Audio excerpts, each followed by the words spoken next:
We are on chapter 13 of the class. We're going to get going here.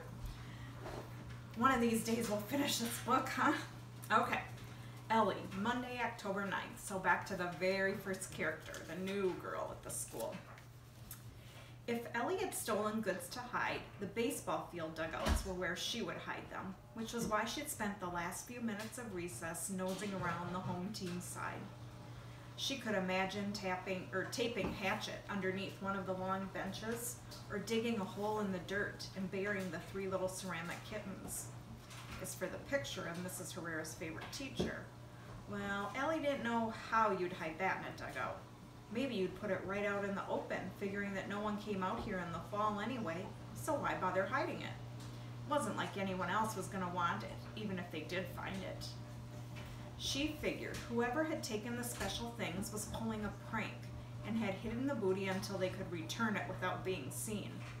She was hoping to get a peek into Henry's locker later that afternoon because he was the most obvious prankster in their class and the person with the least self-control.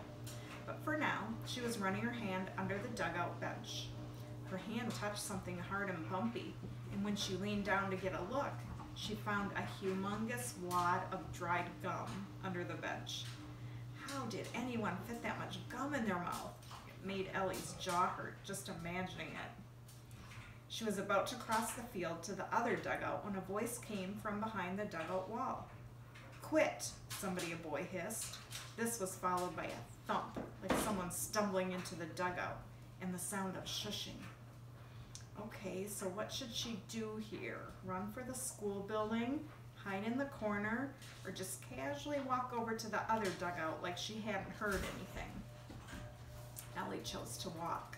She wasn't doing anything wrong, and if someone was thinking about beating her up or pushing her or what, spitting on her, yelling at her, tripping her, it wasn't like she couldn't yell and one of the playground monitors wouldn't hear her. The school building wasn't that far away. Oh, you can see, Lulu likes to steal Teddy's bones. But no one jumped out or started chasing her as she walked across the pitcher's mound toward the away team dugout. She knew she'd heard at least 2 people outside the dugout wall. She wasn't crazy. As a spy, Ellie could appreciate other spies, especially ones who apparently had no interest in beating her up. She smiled at the idea that someone might find her interesting enough to spy on. But what if the other spies were doing the same thing Ellie was? What if they were looking for Mrs. Herrera's special things? What if the spies thought Ellie was the thief and hoped she would lead them to the stolen items? Now Ellie felt like every step she took looked suspicious. She started to zigzag to throw the potential spy off her path, but realized that if a normal walking looked suspicious, then zigzagging would look crazy. Besides, she wasn't in a crowded airport where zigzagging to throw someone off your path made sense. She was crossing a baseball field. Okay, but what if the spies didn't consider her a suspect? What if they were smart enough to realize that Ellie was looking for Mrs. Herrera's missing special objects and planned on swooping in when Ellie finally found them? She'd do all the hard work and the other spies would take the prize. Totally unfair. She turned toward the main building and tried to walk as casually as she could, like, hey, no big deal, just out taking my lunchtime walk. And then, super duper casually, she glanced behind her to see if she could get a glimpse of whoever was watching her. A dark-haired head ducked behind the dugout, so she really hadn't been imagining things. But who did the head belong to? Bart? He had dark brown hair, but Bart never came outside at recess. He and Ben and Stephen went to the computer lab. When she reached the blacktop, she thought about standing there and waiting for the spies to reveal themselves. But Charlotte was hanging out by the swings with some other girls from her class, and when she saw Ellie, she waved, and Ellie waved back. And then Ellie didn't know what to do next, so she looked at her feet. She wondered if she should go over and say hi, maybe invite Charlotte to her house after school. Could she do that? Back when Ellie's dad was in the Army, everybody invited everybody over, whether you were new or just about to move. But civilian life was different. It had different rules. By the time she looked up again, Charlotte and the other girls were walking toward the school building, and the playing fields were one big blank space. Mrs. Herrera was standing by the basketball hoop talking to Mrs. Kafsky. Did Mrs. Kafsky know why Mrs. Herrera was on thin ice? Ellie definitely didn't think Mrs. Herrera had been caught driving drunk like some people were saying. Not only wasn't Mrs. Herrera the drunk driving type, but Ellie had asked her dad about it, and he looked up the state laws about grounds for dismissing a teacher and said Mrs. Herrera would definitely have been fired immediately if she'd been arrested for driving under the influence of alcohol. Any sort of conviction, even a misdemeanor, would have probably gotten Mrs. Herrera terminated, her dad told her when they talked about it at dinner a few nights ago. So my guess is if she's really on thin ice, it's for a pattern of behavior that isn't actually actionable. English, please, Ellie had told her dad, who tended to talk like a lawyer when it came to legal matters. She's not breaking the rules, but she keeps doing something that really irritates the school administration.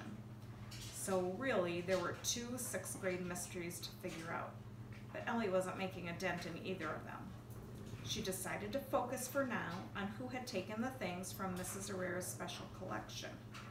Maybe if she could figure out who had followed her to the dugout, she'd come across an important clue. Use your brain, she told herself. Use your powers of deduction.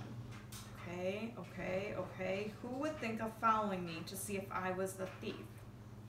Computer lab boys. Probably not, because they probably didn't care. Popular boys. No, too cool to care. That left the nice boys who didn't overlap with the computer lab boys. Rogan, Ethan, and Cole. She looked over to the basketball court. No sign of any of those guys. They weren't hanging around on the monkey bars either.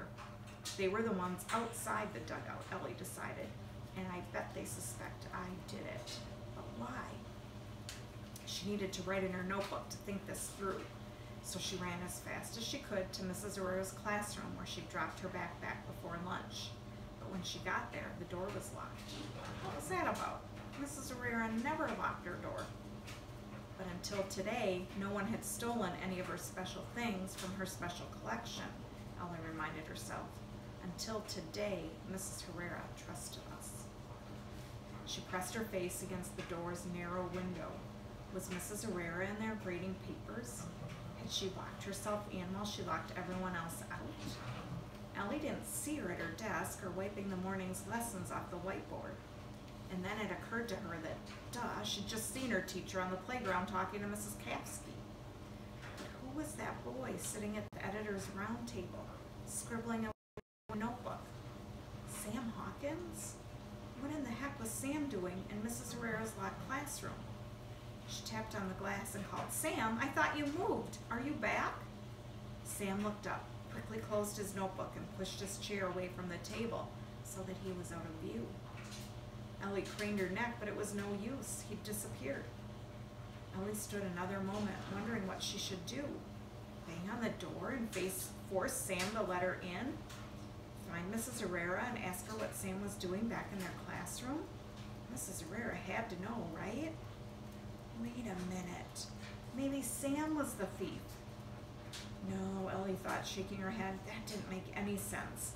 He wouldn't be locked in Mrs. Herrera's classroom without her knowing about it. And Mrs. Herrera wouldn't leave him there alone if she suspected he'd taken her things. Okay, question 1. How long had Sam been hanging out in Mrs. Herrera's classroom? Ellie had seen him a week ago, the day that Petra and Becca had cut their hair, walking into the school when everyone else was walking out. And a couple of other kids had seen him around as well. Carson for one, and Ariana for another. Maybe Henry had spent most of Friday chanting, "I do not like green eggs and ham, Sam I am," because he'd seen Sam too. But no one had said they'd seen Sam in the middle of the day in Mrs. Herrera's classroom. Ellie's fingers itched. She needed a notebook so badly.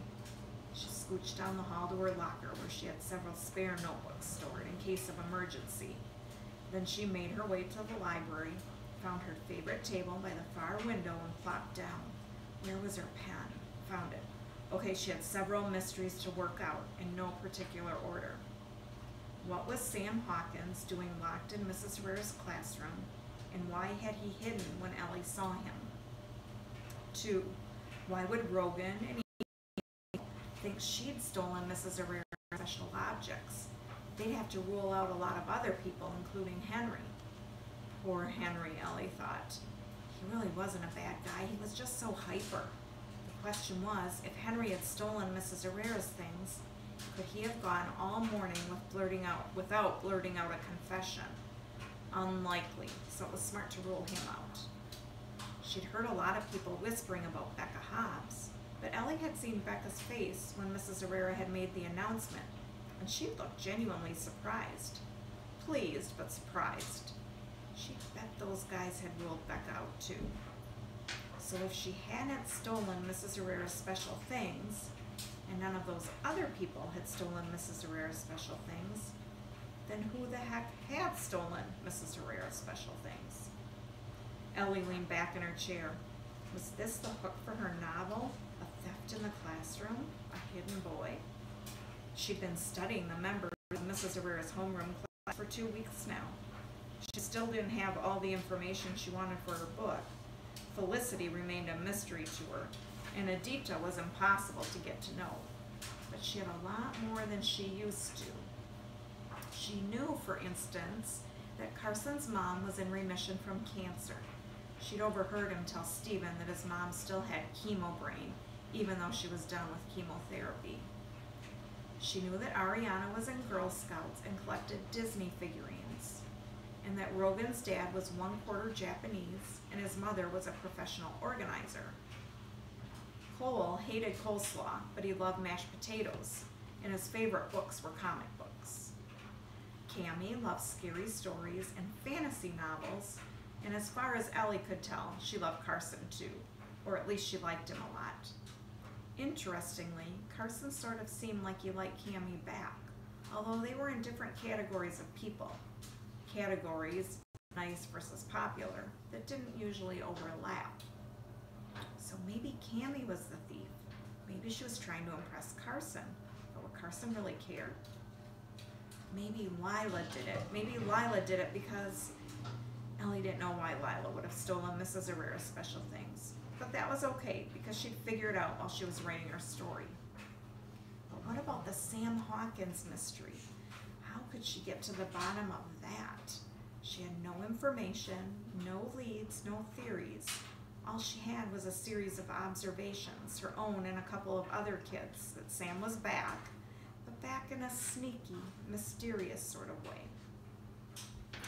Well, observations were a start, Ellie decided. Now it was time to look for actual clues and to start writing. It was a dark and stormy morning, she wrote, and then crossed it out. The day started the way every day did, except this day was different. No one knew who did it, but Ellie Barker was going to find out. No one knew why the boy was back, but Ellie Barker was going to find out. Yes, that was it. That was her beginning. Now, all she had to find out was what happened next. Ooh, this is getting good. It's getting to the mystery part. I like it a lot. All right, so chapter 14 next. We'll stop here for today.